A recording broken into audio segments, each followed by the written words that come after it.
News now. Good evening. Thank you for joining us. I'm Petey Gatton. Let's get right to breaking developments now in the arrest of a pipe bomb suspect almost 5 years in the making. Our team has got you covered. Former FBI agent Dr. R.J. Toledo joins us with a deeper look into the investigation. Plus, Christian Flores with a look near the suspect's home where he was taken into custody this morning.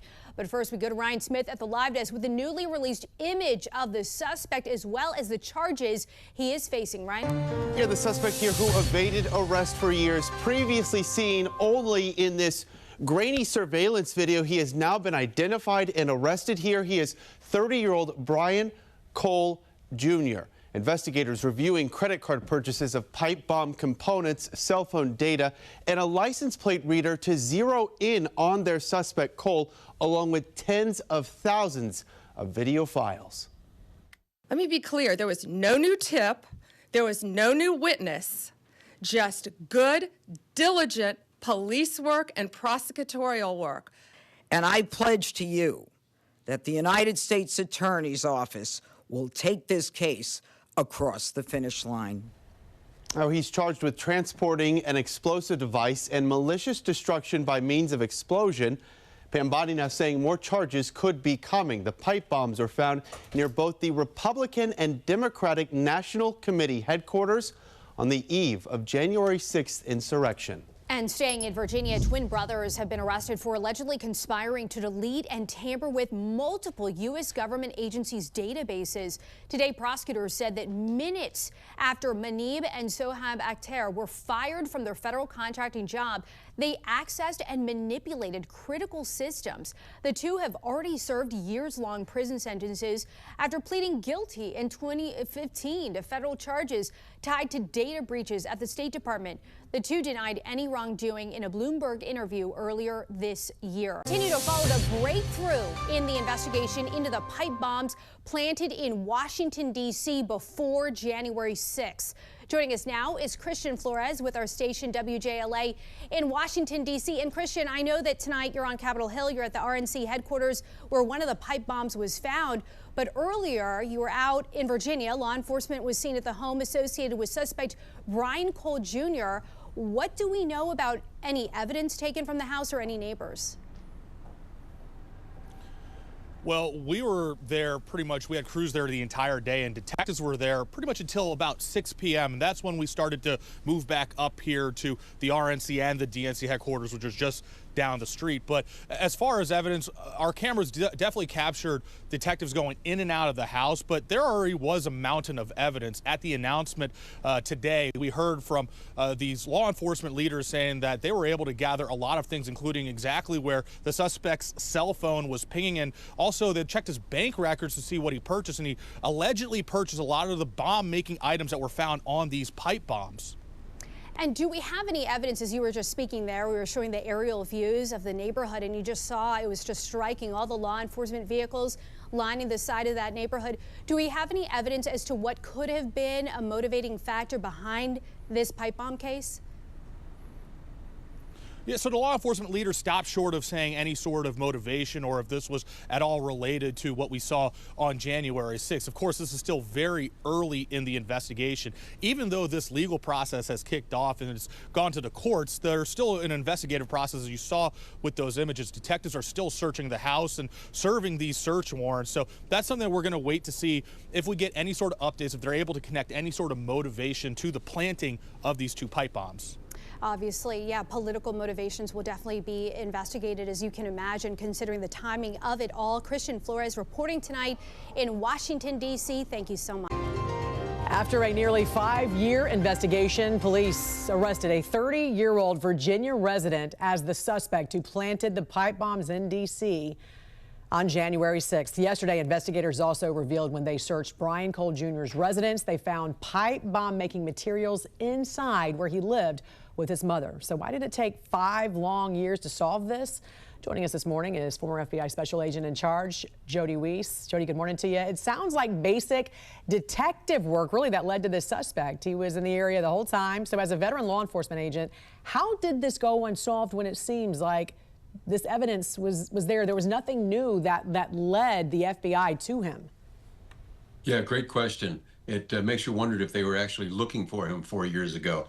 You look how they found him, Jan. I mean, it's cell phone data. That's been around for almost 20 years. That certainly wasn't anything new. Once they had a name associated with a phone that had been at both locations, then you can just work outward. They did a great job. There's license plate readers everywhere in around the D.C. area. And then once that, you can get financial records and go back and say, what was this guy might have been buying? And lo and behold, having those devices that didn't function, you had great comparative evidence, forensic evidence, to compare what some of his purchases were. So they were able to go back, I believe, Janine Pirro said, to 2019 and look at what he was buying, which were bomb components. So great job. But yeah, it's a head scratcher as to why this wasn't solved about 4 years ago. Well, and FBI Director Kash Patel said himself the prior administration refused and failed to act on information they'd gathered. Attorney General Pam Bondi said that the evidence used to track him down had been collecting dust. But for someone as dangerous as this, the suspect, because as we know, those bombs could have detonated. They did not, but they could have, and it could have been catastrophic. Why would the FBI not prioritize this? You know, the only thing I can think of, two reasons. Incompetence, which could have happened. Maybe they lost some of the people that knew how to actually do this type of investigation using cell phone data, which is highly unlikely. But I think the other issue, Jan, is that Bureau had so many resources dedicated trying to track down individuals from the January 6th incident. So I think when you dedicate all those resources and divert them to that area, I just don't think there was any intent to look on this because it didn't fit the agenda. Yeah. Everything was geared on that January 6th incident. But that was 5 years ago. What about 4 years ago? What about last year, right? There's still 5 years that span the time here. So what about the bombs themselves? You were a special agent bomb technician. You also managed teams responsible for locating and disarming explosive devices. You're very familiar with this kind of bomb. What were your thoughts about it and why it didn't go off? Yeah, they were kind of your typical pipe bombs. You had the pipe, which would have been the container, and could be the fragmentation. What was a little interesting in this one is that Cole actually apparently made the explosive, a homemade black powder filler with the potassium nitrate, sulfur, and charcoal. That might have been part of the reason he may not have gotten the mixture right, that they didn't go off.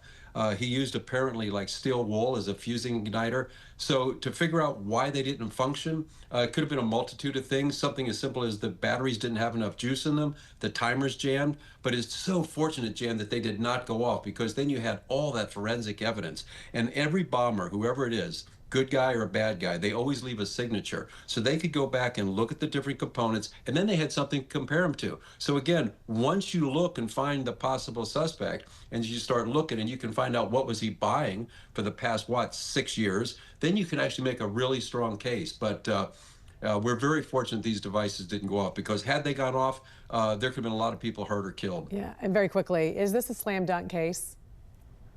No case is slam dunk. You always have to work the case, and we do have to get his motive. That's what I'm really interested in, because you look at this guy's background, he didn't really show any of the common signs of some crazy activist. Quiet guy, believed to be perhaps autistic, walks around their neighborhood with his dog, quiet, shy.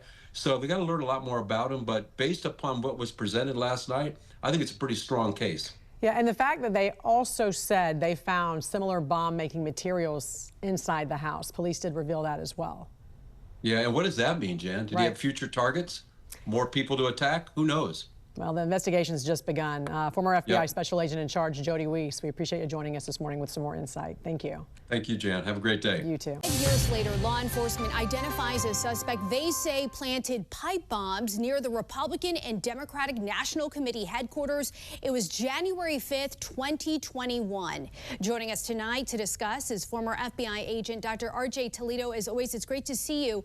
According to Attorney General Pam Bondi and FBI Director Kash Patel, it was detailed, old-fashioned investigative work examining every clue that led to the arrest we learned of today. In a case like this, are you surprised by today's developments?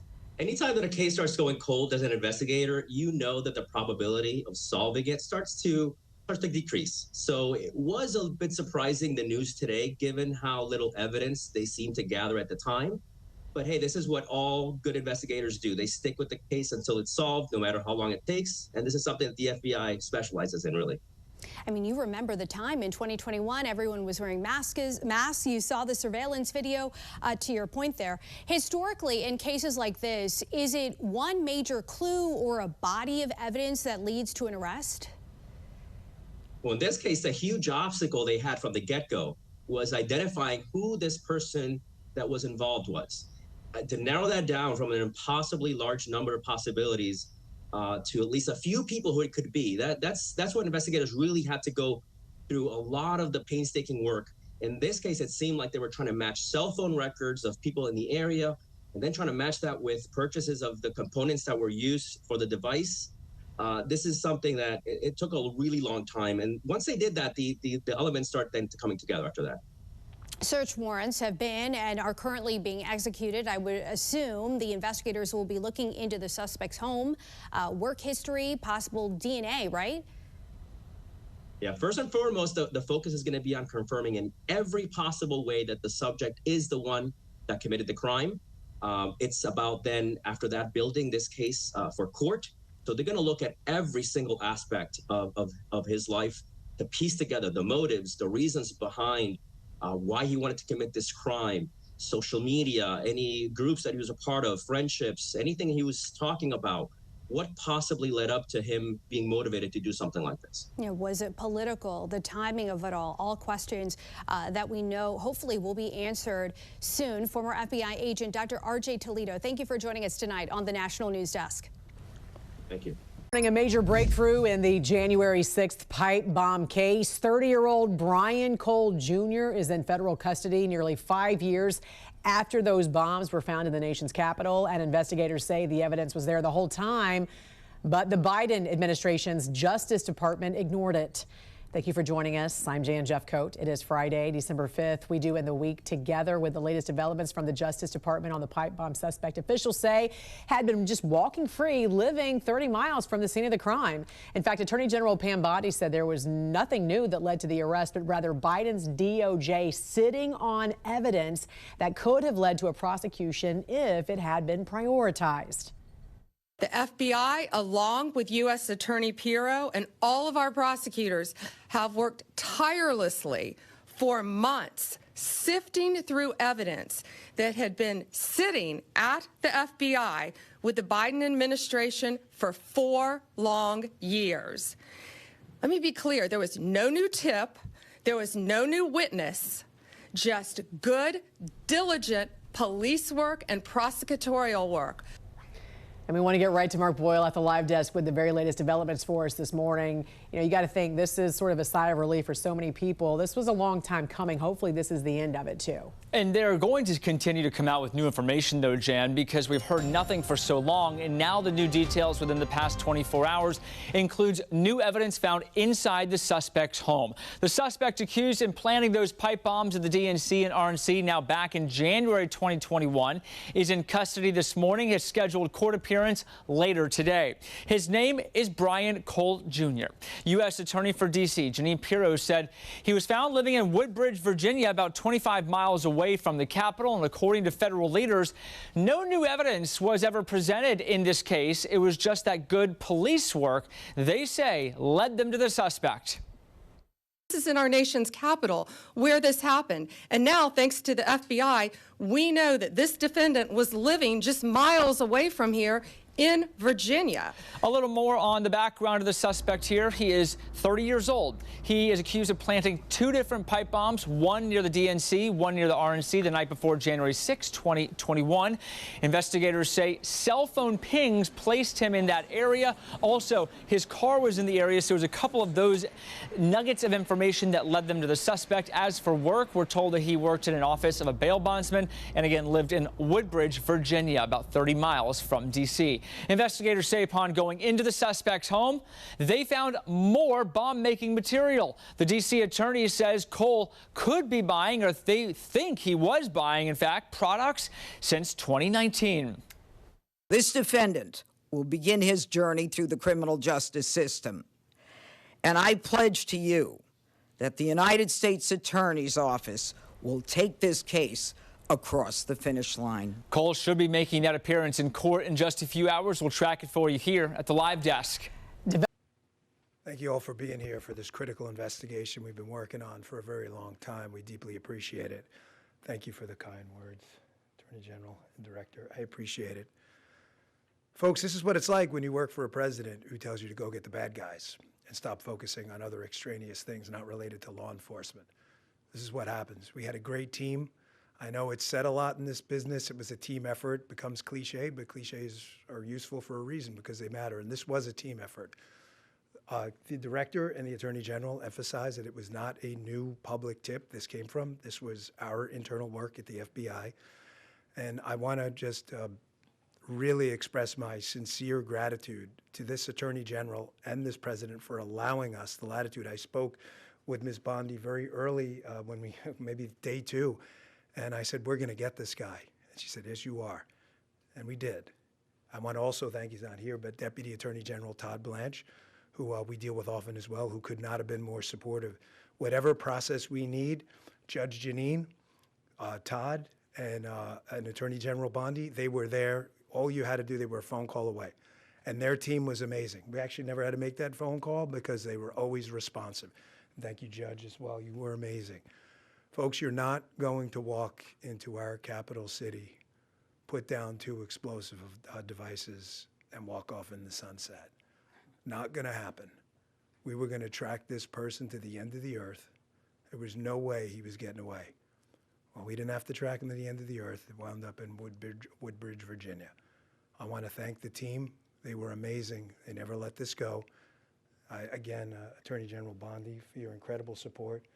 Director Patel, Judge, I know they're giving me a lot of unnecessary credit, but make no mistake, they were intimately involved in this and were there for all of those supportive mechanisms, and I deeply appreciate it. The man whose team did the work is the Assistant Director in charge of our Washington field office, Darren Cox. Darren's got some comments, and Darren has some more details on the case he can provide. So thank you all for coming. We appreciate it.